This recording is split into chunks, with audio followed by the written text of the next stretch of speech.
today, talking about transportation, I'm really glad to have Professor Warren Powell join us to present his research on from reinforced learning to sequential decision analytics with applications in transportation and logistics. When many of us were students to deal with uncertainty, we learn a whole set of methodologies: dynamic programming, stochastic programming, stochastic control, simulation optimization, reinforced learning, all these different methods, but how are they related to each other? So I'm really grateful to Professor Warren Powell to offer a unified modern framework that can be used for any sequential decision-making problem in the presence of different sources of uncertainty.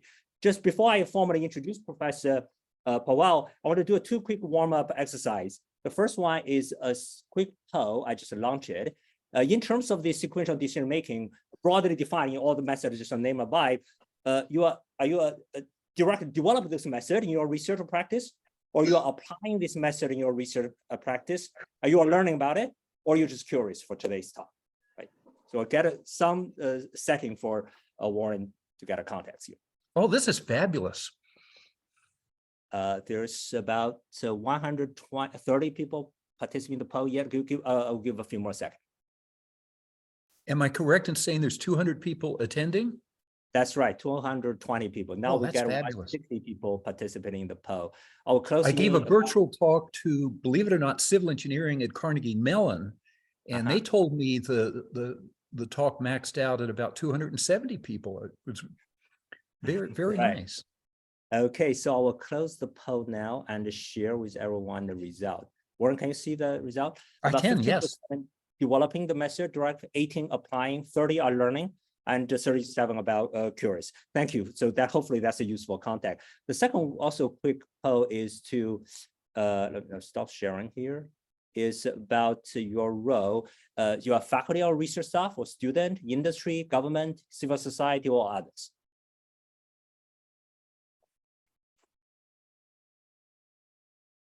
Boy, this is like a LinkedIn post. This is fabulous. One of my LinkedIn posts, I had over 2,000 faculty, and I had people from, in order of interest, Amazon, Microsoft, Google, Meta, and Apple were my top 5 companies. So I thought that was kind of neat. So there's a lot of interest from academia and a lot of interest from the tech sector. Indeed, about 28 faculty and research staff, 35 students, 20 industry, 12 government, 2% civil society, and 3% others. Thanks for sharing with us on this. So also today's session, I'll use a little bit different format. Professor Warren Powell will talk about 40 minutes. And then after that, I actually invite two faculty, Alex Jaculette and Dan Fruit, to offer 2 minutes comments each, and then in the end, John Momanzadi will offer curate the question from the audience. Right?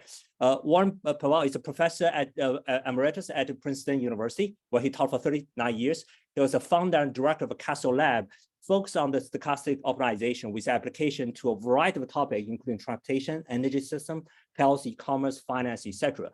Has pioneered this new universal framework that can be used to model any sequential decision problem, including the identification of 4 classes of policies that spans every possible method for making decisions.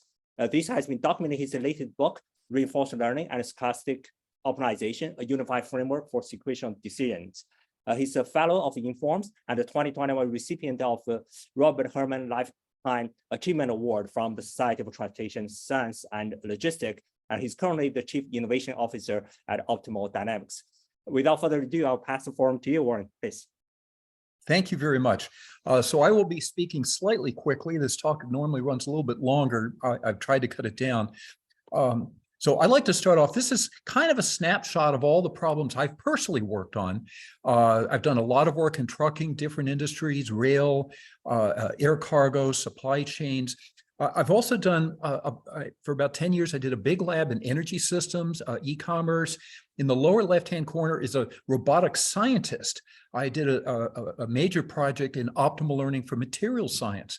I want to make sure that while this talk is aimed at transportation logistics, what I'm going to talk about is utterly general to any problem setting involving sequential decision problems. Literally, these problems can span any area involving human processes where you have people making decisions and dealing with uncertainty. Now, I'm going to talk about, begin by talking about what I like to call the 5 layers of intelligence. In the 5 layers of intelligence, you'll see at the very top are decisions, which is what I want to get to. I like to emphasize that the bottom 3 layers are important, and they're still a big deal today. Information acquisition, knowing the state of the world. In transportation and supply chains, where is your package? In health, it could be what is the state of the human body or the state of a disease in the population. In energy, we could have climate change and what is the state of the climate. We have communication and storage. When we get to transactions and execution, we often end up with rooms full of people making decisions. And in the 1990s, we thought this was pretty high tech because there's all these computers all over the place. Now, let's get to learning. So learning is where we start getting to the more advanced analytics, widely known today as artificial intelligence. Incorrectly. There's 4 broad types of machine learning: pattern matching. What is that image?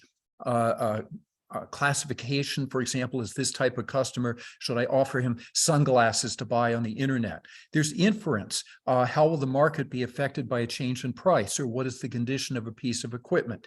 And good old-fashioned prediction. Here's historical data. What do I think is going to happen in the future? Now, whenever we try to do any sort of prediction or estimation with machine learning, I'm basically coming up with a function that falls into 3 overlapping categories: lookup tables, parametric models, non-parametric models. And this covers everything that's involved in machine learning. And you might say, well, wait a minute, where's neural networks? Well, there's neural networks. Depending on the flavor, they're sometimes considered parametric, they're sometimes considered non-parametric. Now let's look at machine learning as an optimization problem. So imagine, for example, that I want to come up with a function that estimates demand as a function of price. And I might have somebody come rolling in, and this actually happened to me in an e-commerce project, saying, oh, I think it's a linear fit. And I'll say, okay, fine, let's take the data and find the best linear fit. Now, somebody else will come in and say, oh, no, you need to have some sort of a S-curve or logistic regression. And I'll say, fine, let's use the data to find the best S-curve. Now, today, a lot of people come rolling in and go, oh, yes, but you've got to fit it with neural network. I will just comment briefly, need to be careful with this because neural networks have a nasty tendency of overfitting the noise. However, whatever it is, there's your bucket of all the different classes of functions.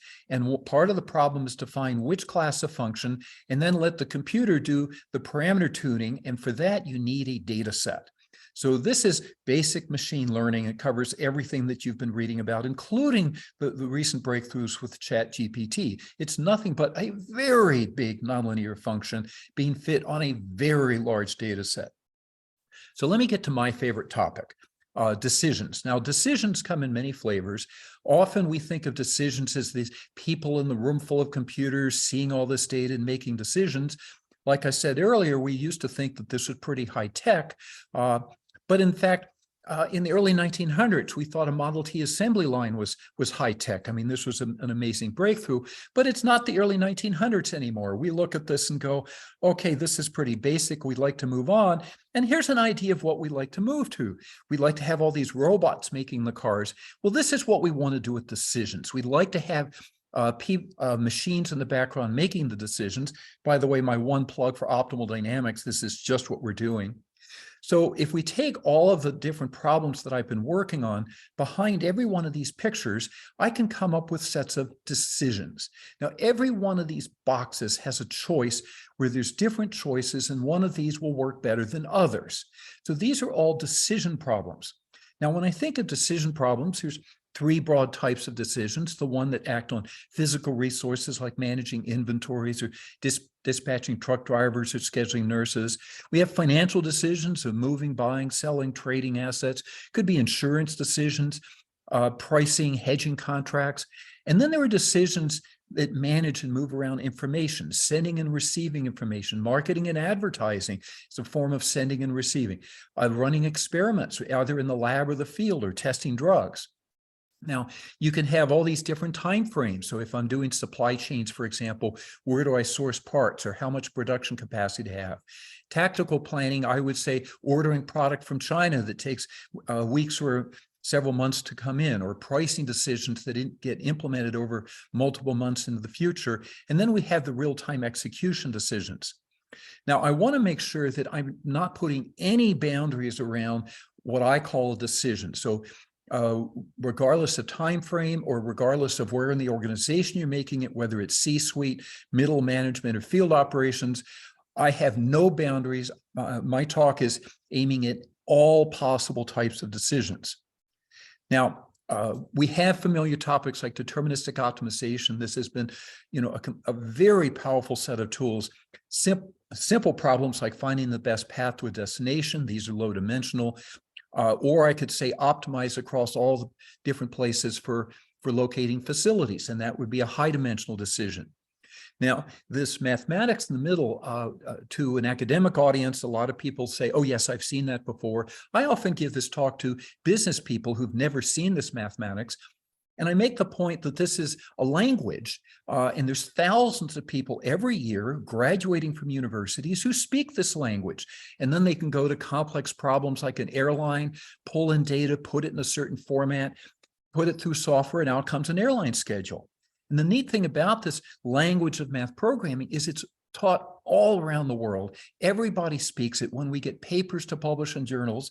And of course, this is all due to the origins of George Danzig, who made this mathematics useful. I don't think he actually invented the modeling framework. I think that goes to back to Kantorovich, but he made it useful, and that's what made it very interesting worldwide.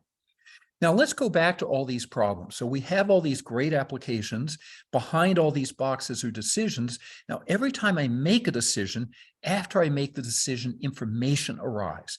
Now, this is information relevant to the problem that I didn't know when I made the decision, which means all of these are problems where you're making decisions over time under uncertainty. I call these sequential decision problems. You make a decision, information arrives, make another decision, information arrives. And because the information arriving, which is relevant, is not known when you make the decision, I'm having to make these decisions under uncertainty. So simple examples, inventory ordering. The inventory could arrive right away or weeks or months into the future. And then I observe the demands for the product, and then I make more inventory decisions, and so on and so forth. So this is a classic sequential design problem. Or at optimal dynamics, we're dispatching trucks, and the circles are drivers and the squares are loads, and loads are constantly being called in. This was the defining problem for my career. 1982, somebody visited from Schneider National that was pioneering this, but they were using nothing but deterministic models. And they said, look, we need to handle uncertainty. And I sat there over dinner and went, oh my gosh, I haven't the faintest idea how to do this. Now, let me take a trivial problem of where you're going to buy, sell, or hold an asset, after which the price goes up, down, or stays the same. And then you have more decisions and information, and in no time at all, the problem is utterly exploded. And this is a toy problem. This is a minuscule problem. Real world problems, decisions can be high dimensional vectors. Information can be high dimensional vectors. And so these problems are just massively complicated. So let's talk about the problem of modeling sequential decision problems. Now, anytime you want to take a real world problem and put it on the computer, you have to go through the step of mathematical modeling. Now, in deterministic optimization, everybody knows how to do this. Every single person who wants to do something with optimization learns how to write out a math program. By the way, the same thing is true with machine learning. But with sequential decision problems, this is not true. You get into what I've been calling for many years the jungle of stochastic optimization. Every single one of these phrases is a different field. Each one is supported by one or more books, like the field of optimal control must have a dozen books. There's about 8 different notational systems. They use different words. They all have different tools and algorithms motivated by different problems. You can get a PhD in any one of these books and spend years of your life, possibly an entire career, living in just one of these books. So here's a sequential decision problem, okay? Right here on one PowerPoint slide. The state variable captures whatever you know or believe. Then you have a decision, could be scalar, could be a vector, made with the information in the state variable. Then you have new information that arrives. Each time you make a decision, you incur a cost or receive a contribution that often depends on the information in the state variable, like a dynamically varying cost or price. Decisions are made with a method that we call a policy, and that's the word that I like to use, which we will design later. And this is the major point of departure between my approach and all those books, because all of those books, including the one I wrote, is a method. These are books that come to a problem with a method, and then they go looking for problems. I'm going to do just the reverse. I'm going to say, let's introduce a policy. We'll get to that later. Now, state variables evolve using what's called a transition function. Give me the information in the state variable, make a decision. Now tell me about the new information that just arrived. The transition function will tell me the updated state variable. And the goal is to find the policy that maximizes some objective, like the expected sum of contributions. And so the optimization problem here is over policies. Now, I like to, in the same way that deterministic optimization, you have a decision vector, you have an objective function, and you have constraints. Sequential decision problems have 5 elements. You have state variables, and these can be broken into 3 categories, what I call physical states, like inventories, or where is the truck, or where are your nurses. Other information like prices and weather, and then you have beliefs. I might have quantities and parameters that I don't know perfectly, but I have some distribution of belief. And this can be a frequentist model or a Bayesian model, but these are somehow the information I need in a belief to describe an unknown parameter. Decision variables. I like X, but some people use action A or control U. And the decision to determine by a policy to be determined later. Then you have exogenous information. This is information coming from outside the system, not known at time t, becomes known at time t plus 1. Then we have the transition function, and finally the objective function.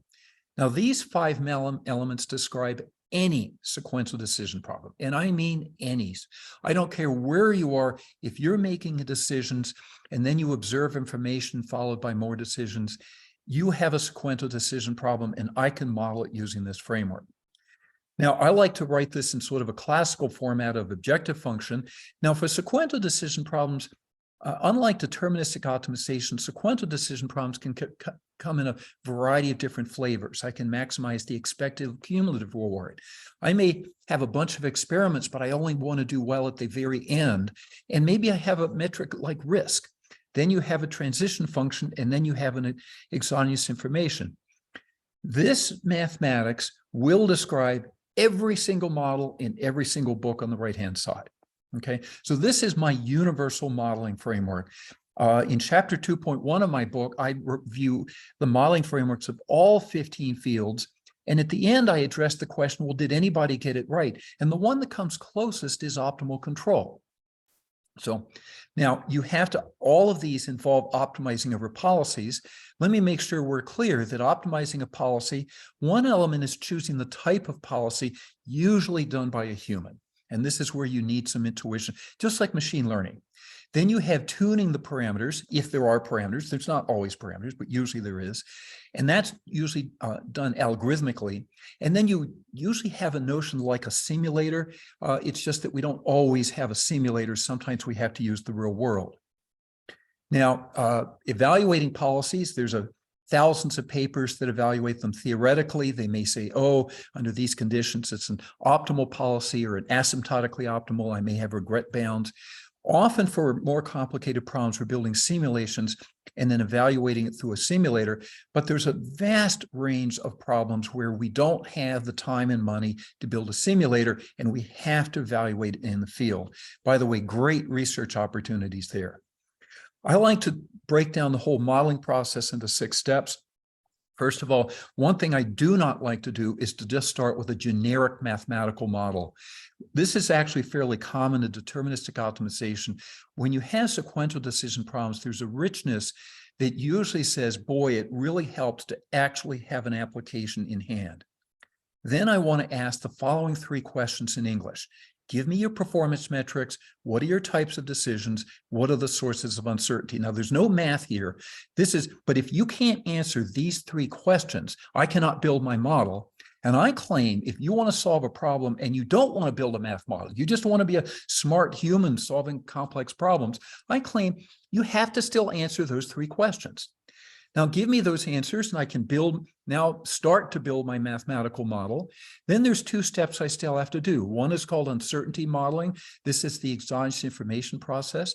And then step 4 is where I want to design policies. I'm going to spend a lot of time on that. Next, often we do simulation testing in a computer. And finally, there's implementation and analysis. So my process is a little bit bigger than just sit down to a math formulation, and do a lot of math.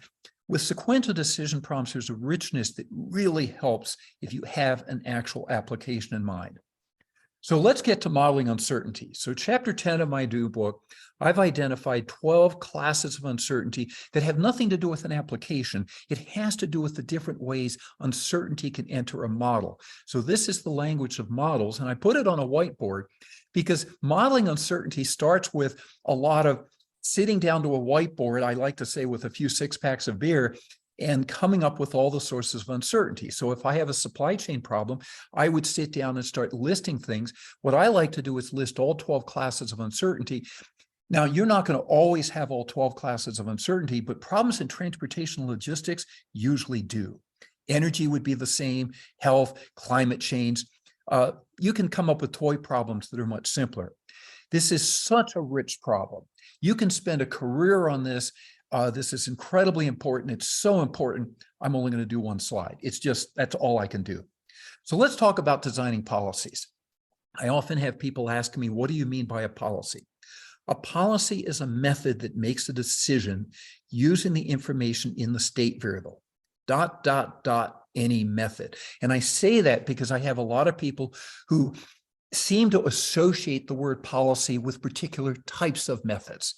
So I'm not going to restrict it in any way. Any type of black box, throw in the information in the state variable and it'll return. I'm up to 48 different words in the English language that in the right context mean policy. So there's all kinds of ways that we in the English language will say, here's how to behave, here's what to do. I have a spreadsheet, tinyurl.com, policies and decisions. If you think I missed any, go ahead and add it in. So here I want to build a bridge between machine learning and sequential decisions. In machine learning, I'm searching for functions. We call them statistical models. In sequential decisions, I'm searching for functions. We call them policies. In machine learning, I'm optimizing the function using a big data set. In sequential decisions, I don't have a big data set. There's no big data set. What I have is a model of my physical problem. So there's close parallels, and I'm going to come back to this slide toward the end of the talk to really build this bridge. Think of this as being more like machine learning than it is like deterministic math programming. So let's get to the problem of how do we search over policies. There are 2 fundamental strategies for designing policies. One is the policy search approach, where I have a class of methods and I want to find within that class the method that works best. And then the other is based on lookaheads. Each of these you can divide into 2 classes, giving us 4 classes of policies. You'll hear me say that quite a bit. Let's start with the policy search classes. The first of these I call policy function approximations. These are simple rules: buy low, sell high, order up to inventories, anything that's an analytical function that takes input and outputs a decision without solving an embedded optimization problem. So this can be a linear, nonlinear model. It can be a neural network, it can be non-parametric. Pretty much it can be any function you might use in machine learning. The second category is cost function approximations. Now, I invented this term recognizing that it's actually widely used in practice, completely ignored by the academic literature. Finding the shortest path to a destination, you think that the decision is the path, but it's not. There's 2 decisions. What path do I use and when do I depart so I arrive on time? So I may say fine with Google Maps path based on a deterministic model, but Google Maps may say, oh, this trip will take 40 minutes. And I'm like, oh, I'm not so sure. I'm going to add in 15 minutes. That's a tunable parameter. I may schedule drivers for 32 hours a week, and realizing that the reason I schedule from 32 hours a week is because I know last minute things come into play. and I want to account for unforeseen delays. This bottom function, this is widely used by Google and Facebook. Let's say I want to advertise product X. So X is something discrete. And I have an estimated revenue, but it's just an estimate. It may not be a very good estimate, but I have a standard deviation of the estimate. What I'm going to do is create an index by the estimated revenue plus a tunable parameter theta times the standard deviation. Now, for a properly tuned theta, this works really quite well, and it helps to avoid the problem of that I happen to just randomly at a low estimate, so I never try using that product again. Here's an example in transportation of inventory management. How much product should I order to anticipate future demands? And I have to accommodate a whole bunch of different sources of uncertainty: market behavior, transit times, product quality. So I might want to solve a nice little linear program. So I'm going to get a certain amount of product from supplier P. I want to make sure I get enough product to meet my demand D.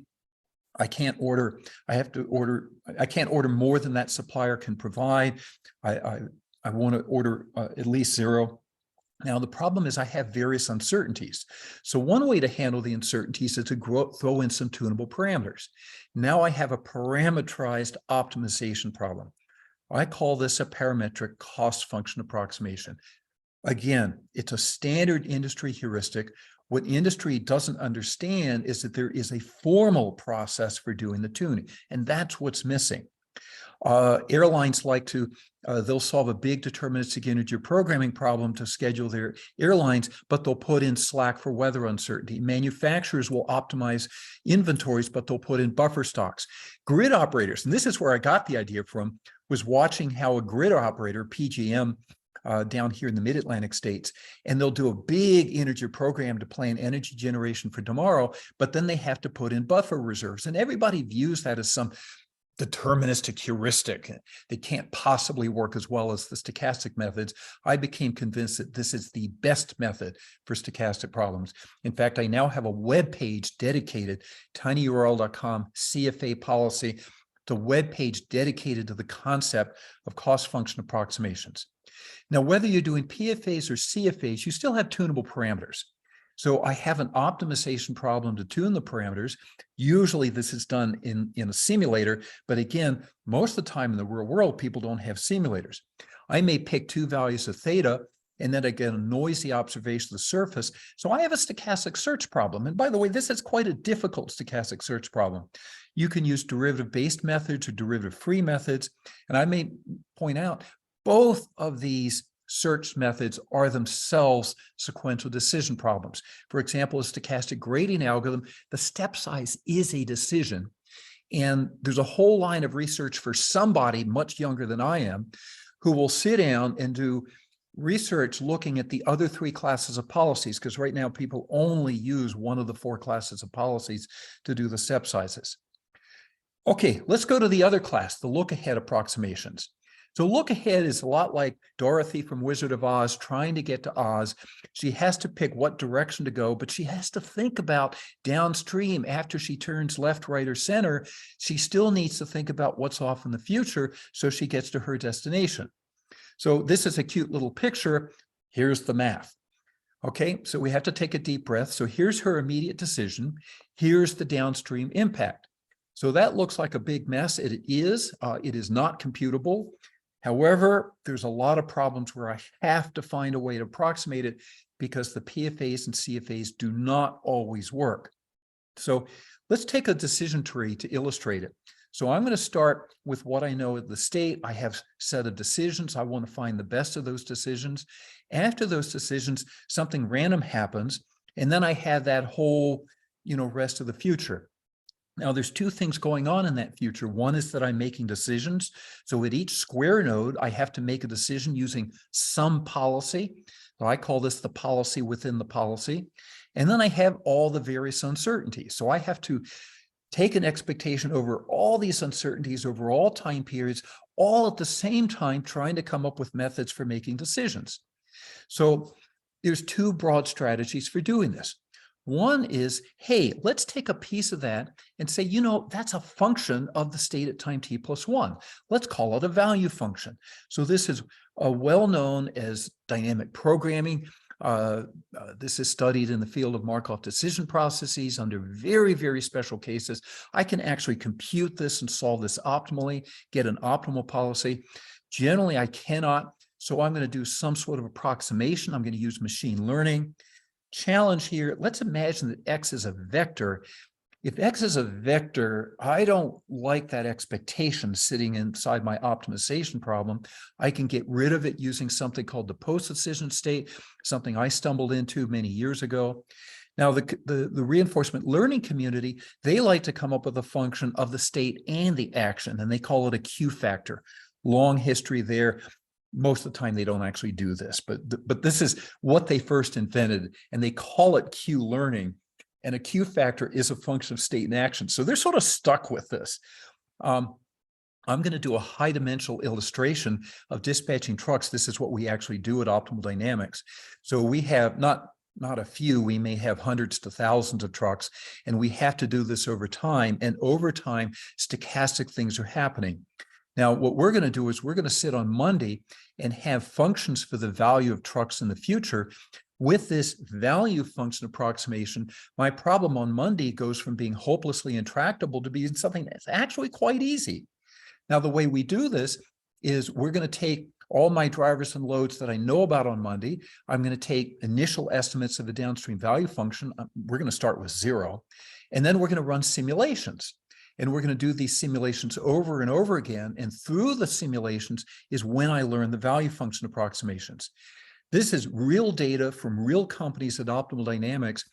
At the first iteration, all the value functions are 0. So I'm going to set a base at 0. So this is still optimizing. You're just not looking in the future. Over 15 iterations, I get 20 to 40% improvements. So it's quite a nice bump. So this is a lot of the work that I did in academia. And so this has been a huge help. Here we're actually optimizing several thousand trucks. This is for Schneider National. I'm modeling every individual driver, all the details, hours of service, who needs to get home. I'm still deciding which loads to move and which loads not to move. This is a highly detailed, and people will call it a simulator. I will call it a simulator. It's an optimization problem. So what happens when none of those first 3 methods work? And this happens very often.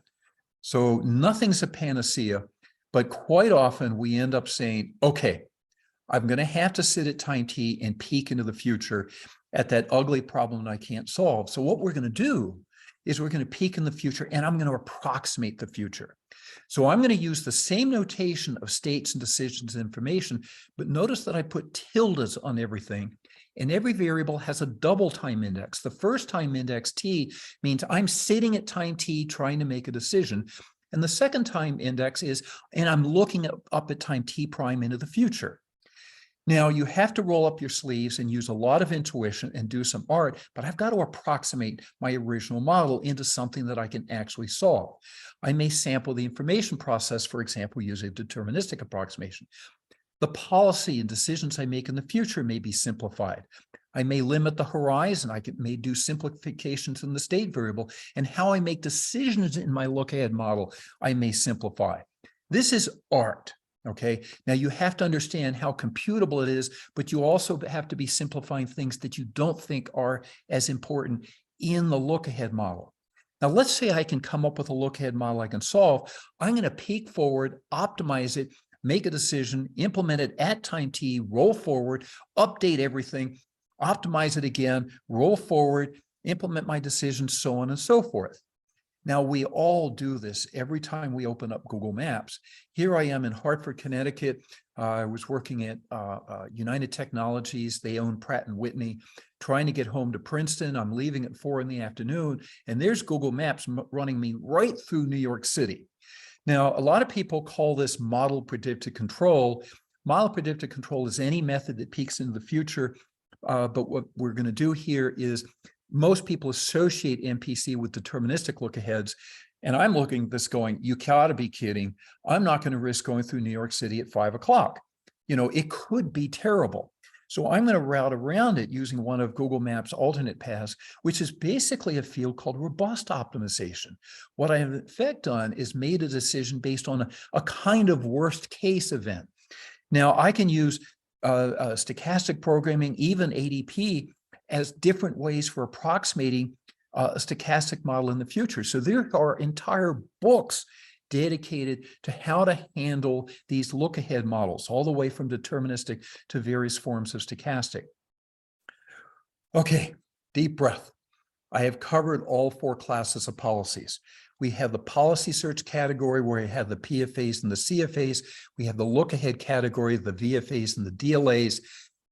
And I'm about to make a big claim. I claim that these are universal. They cover every method for making decisions described in the research literature or used in practice, including methods that haven't even been invented yet. In other words, these are not actual algorithms, these are meta classes. And it means that I can go into a company or go talk to a doctor or anything and say, oh, you know, tell me what you're already doing now. I'll put it in my framework. There's reasons why sometimes you cannot fundamentally change what's being done now. Sometimes you have to do methods because there's requirements for transparency. Maybe there's computational issues. Choosing the right class of policy is more complicated than just picking the one that appears to be best. So for example, here's a deterministic look ahead. I'm going to do a hybrid here. Now, instead of using what Google Maps does, I believe, is use a point estimate of the travel time on every link. What if we don't? What if we use the 80th percentile? And, okay, so now I have a look ahead policy where I'm going to take I'm going to solve a shortest path problem. This is just a shortest path problem based on the 80th percentile of the travel time on each link. So let's say I have a static deterministic network. Let's now turn it into a network where I'm looking forward in time. You know, we could do a time-space network if we want. Now, what we're going to do is I'm going to turn this into a look-ahead model where at time t, I'm going to solve my deterministic shortest path problem based on the idea of using some percentile, like the 80th percentile or 90th percentile. And I'm going to look forward, solve it. Very easy. It's the deterministic shortest path problem. Roll forward, get updates on all the travel times, do it again, roll forward, update everything. This is exactly what Google Maps does. I'm not making anything but more complicated, but I am introducing a tunable parameter. So now I have a policy that I have to simulate in order to optimize that tunable parameter. Now let's say that I had the setting where not only do I want to minimize my travel time, I also have the risk. I need to arrive there by 9 a.m. and I don't want to arrive late. So here's what I've done. I've tuned the parameter on the left to minimize my average cost, and the optimal solution is a tunable parameter around the 50th percentile. In other words, if I want to, on average, minimize cost, the 50th percentile really works quite well. But if I want to also minimize the risk of being late, now I want to use something closer to the 80th percentile. So now I'm just thinking, I haven't made the actual method any more complicated, but I do have a tuning problem. Here's an example of managing a battery storage problem where I have energy from wind and grid prices to meet a predictable load demand. And I have a Tesla Megapack energy storage system. Now I created, now this is the work of a really nice postdoc, Stefan Meisel. He created 5 different problems, and we chose the data very carefully. So it's all the energy problem, but we played with the data, and we created 5 different policies, 4 from each of the 4 classes, plus a hybrid. And we made each of these 5 policies work best on one of the problems. My message here is you cannot get your pet policy like ADP or stochastic programming and go running around solving the problems of the world. We have a bad habit of doing that in research. We academics, we take hold of a really complicated methods, we become very good at it, and then we end up teaching our students this. I am here talking about not what we should do in research, but what we should be teaching in classes, and not just the graduate level. I think this should be taught to undergraduates. So let me close my bridge with sequential decisions. So we talked about policy function approximations, and I mentioned that every function in a PFA is a function that we might use in machine learning. So if I just restricted myself to PFAs, this is just like machine learning, but without a data set. I'm not training the data set. I am optimizing it for a model. Now, the thing is, I don't just have the one class of policies, I have all four.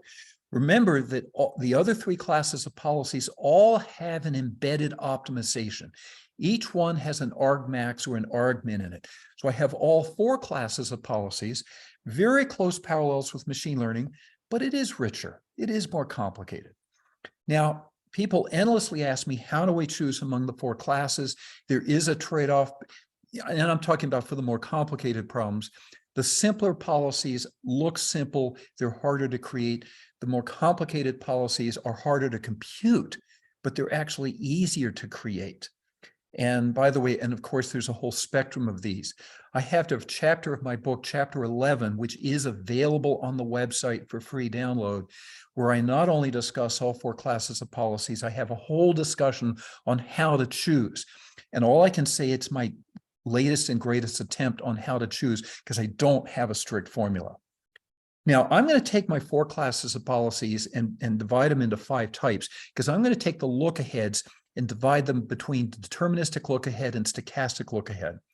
Which of these are most useful? This may surprise you. In my category 1, I'm going to put PFAs, CFAs, and deterministic DLAs. I'm going to claim that these are by far the most widely used. Probably 97% of all decisions, the methods come from category 1. Now, there are times you are going to need a stochastic lookahead, and I put that in category 2. I think that's the second most used, not very often, but it is used. And guess what I put in category 3? VFAs. These are the policies based on Bellman's equations. In the universe of all decision problems, I think these are the least used. Now, here's what's funny. So let's take machine learning and parameterized policies. So in machine learning, when I'm searching over functions, remember that example where I said, oh, should it be a linear fit? Should it be an S-curve? So some human has to do that, and we may test each one and let the computer do the tuning. Parameterized policies, we also have to search over these parameterized functions. Now, these are the 3 classes in category 1. And then we still have to do the parameter tuning. Now, one important difference here, parameter tuning for machine learning is a deterministic optimization problem. Parameter tuning for parameterized policies is a stochastic search problem, okay? It is much harder. Now, I want to challenge my peers at MIT. Everybody's familiar with deterministic optimization. We got this material is taught around the world. There's a whole pile of good books, and everybody who takes these courses comes out speaking the same language with a decent understanding of similar methods. The same is true with machine learning, and there's this wonderful field of simulation, Monte Carlo simulation, that's also the same. When we get to sequential decisions, it is not the case. These books are a complete mess. They're all different languages, different notational systems, and different tools and techniques and problem classes. So my new book that came out just last year, this is, by the way, warning, 1,100 pages. The website, tinyurl.com, RL and SO, there are a few chapters, chapter 1, chapter 9 on modeling, but the most important is chapter 11 on all 4 classes of policies. Chapter 9 is a 90-page chapter on just how to model. But I also have an undergraduate book. Now, starting June 1, this will be available for free download. However, if you make a special note of that URL at the bottom, you can download the book for free from that URL, okay? So this is hush-hush just between us. Go to tinyurl.com, Powell SDAM book, and you can download the PDF of the book. I use this for an undergraduate course. It uses a teach by example style. Other than chapters 1 and 7, every chapter is a different example. And if you look at the table of contents, you'll see they all have the same structure. So it's very easy to skim. And even though I say I wrote this for undergrads, I would also claim this is the best way to start. And it's not like you have to read the book cover to cover. Read chapter 1 and then start skimming the other chapters. Chapter 7 pauses and says, wow, now that we have a few examples under our belt, let's stand back and think about this. And then the rest of the book is more examples. So I think we're ready to teach this course. I think it can be taught to a broad audience. It is an analytic audience, but not a theory audience. The sequential decision analytics books, by the way, one of the great things with undergrads, The best way to teach this material is with an actual decision problem of your own. And by the way, I reinforce this concept even in the grad level book.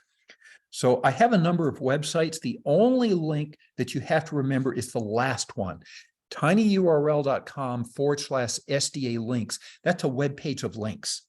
So if you just walk away, tinyurl.com/SDA links, that web page has links to a whole pile of other material, books and videos. I have web pages on what a state variable is. I have comparisons between reinforcement learning and sequential decisions. And although I've really focused this more on transportation problems, which are quite rich, this is utterly general. And I think this is the kind of material like statistics, where it really needs to have courses customized to different communities, and it's easy to customize. On the SDA links, I have a web page of courses that I've taught, including a grad seminar where a bunch of grad students can just teach it to themselves at a weekly luncheon seminar. Thank you very much. I've really enjoyed this. This is wonderful. Thank you so much, Professor Warren Powell. I'd like to invite Alistair Collette and Dan Fruit to offer some remarks and questions. But before that, I do encourage the audience to put your question and comments into the chat as well. Alex, do you want to start? Sure. Hi. Yes, I actually gonna share my screen. Prepared a couple of pictures to illustrate all this. But thank you so much, Warren, for yet another educational and inspirational talk. So just a couple of reflection overall. So you mentioned that book at the end, and I want to kind of put that in perspective with respect to my own journey in transportation and logistics optimization over the past 10, 15 years. And the book and the articles that Warren just presented today really teach new tools that I wish I knew then when I was starting to. Yeah, me too. that when I was trying to model very complex problems and was running into a whole bunch of scalability issues, and so I really encourage all of the students and researchers in the room to learn from that today. The one thing that you have briefly mentioned today that really impacted also my thinking is the definition of a state variable in this book, which I encourage everyone to take a close look at, and that really impacted the way I was thinking about Markovian dynamics and what information do we need at each stage in a sequential decision-making problem to model correctly, but also to frame the problem correctly. So I would argue that this book had an impact through the tools, but also through simply the framework and the unifying concepts that it teaches. So I want to bring a few things also to the audience. So I got to know Warren's work back in the day with a couple of high-profile industry projects. So in particular, the work that you did with Schneider Electric, and the work that now Schneider. Not Schneider Electric, Schneider National. It's a truckload company. Schneider, yeah, sorry, Schneider National, the truck dispatching project. Sorry. And it's quite rare to see academics take a role as a chief technology officer in a startup, and today it's great to see this coming into play. In terms of impact, Warren has also engaged in a lot of dissemination. So today, this is a screenshot from today, Warren. We beat CMU. So as a former CMU faculty, I'm very excited about that. And so I wanted to bring to the audience this paper that came out in Transportation Science maybe a couple of years ago from Martin Ulmer in Germany. And what I really like about this paper is that it takes all of the concepts that Warren taught today to tackle emerging problems in transportation and logistics, in particular, same-day delivery, last-mile urban transportation, and the integration of all of the routing problems that I like thinking about with the dynamic pricing problems that others are also thinking about. And so this is one of the embodiments of the long-lasting and ongoing impact that this book has had. I was also asked to provide some food for thought, so here it is. By the way, can I just add, Marlon Ulmer won the best paper prize for that paper? Yes, yes. you mentioned that other book, and that's one of the things that I also value a lot, and that I want to bring to everybody's attention, because these things are hard to implement, and I look forward to working with that book to lower that barrier to entry and to be able to have easier and faster impact with students and practitioners. And in terms of how we can take that further, as someone who teaches integer optimization here at MIT, there are, I think, extremely important questions in terms of how to use that sequential decision analytics framework in optimization problems that are already very hard to solve by themselves. Think about it as a complex vehicle routing problem, a complex facility location network design problem, or a nonlinear optimization problem. And all of the learning that Warren's methods can help us do, how to do that efficiently and how to overlap the sequential learning problem with the optimization challenges. I'm sorry, I have to ask you to draw the circles differently.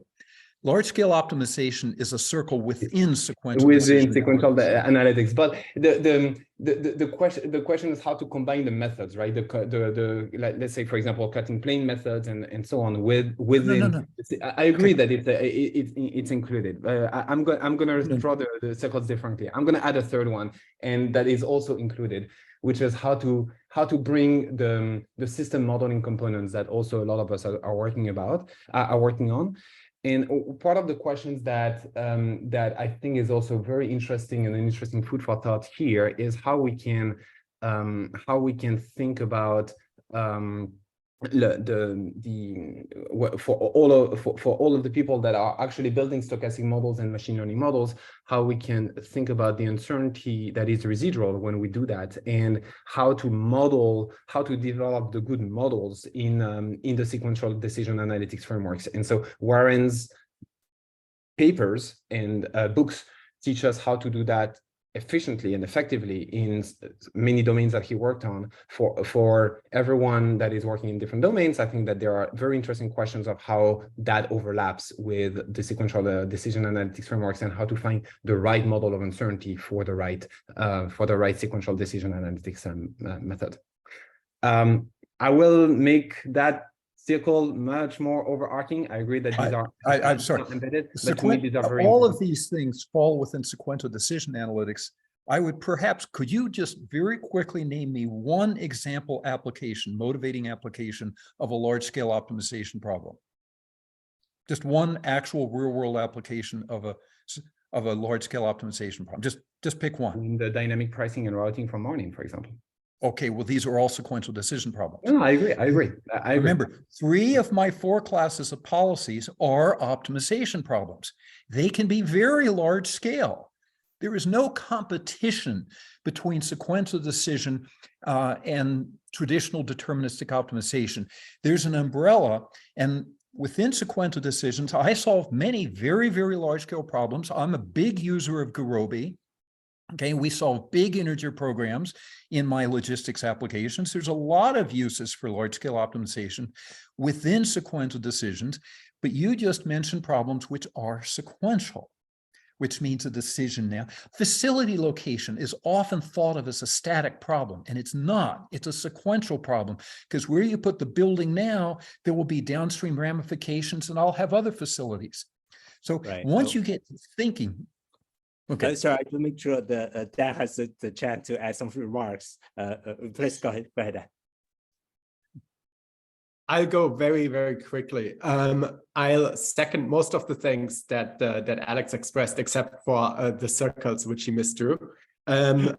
Obviously, there's great value in having the unified approach that you presented today. It's, I think, certainly difficult as somebody who's worked on several of these approaches, not all 15, thinking about one approach through the lens of how would it look like in a unified model is non-trivial. One part that I was curious about, if you could add a few sentences to, is how about multiplayer settings? How about settings where maybe I don't observe the state globally? I observe part of the state, another player observes part of the state, and we need to play one policy, but we don't know what the other player is going to do. We maybe don't even observe the other player's actions. Okay, so chapter 20 of my big book is on multi-agent systems. Okay, now chapter multi-agent is such a fantastically rich field. And so I have used multi-agent concepts. I don't have a lot of research that does it formally, but if you look at chapter 20, I cover two of the things that you mentioned. One is that you have multiple players, and also where this agent cannot observe either another agent or the environment. And so I have explicit modeling where you have this agent. In multi-agent, you always have beliefs. Belief states are everywhere. And by the way, I will argue that in a lot of stochastic optimization, the thing that people have most often overlooked is the belief state. So a bandit problem only has a belief state, and that's fine. There's a lot of other problems that also have belief states, and we miss it and we ignore it or something. But chapter 20 of my book is my multi-agent chapter. Absolutely, somebody much younger than me could take hold of multi-agent. My one word of caution is the multi-agent literature is massive. And most of it, the vast majority of it, has very poor modeling. And so it's going to be very hard to write papers, because once you say the word multi-agent, the journals are going to say, oh, we're going to send this to a multi-agent guy who's then going to interpret it through the lens of classical multi-agent. And God, there was one reason why I retired, so I could stop dealing with referees who just want to think about the world in the way that they think about the world. And if there's something that we really have to struggle to get over, when you get used to my framework, at some point in time, you're going to go, wait a minute, this is obvious. Here's a claim that I'm going to make.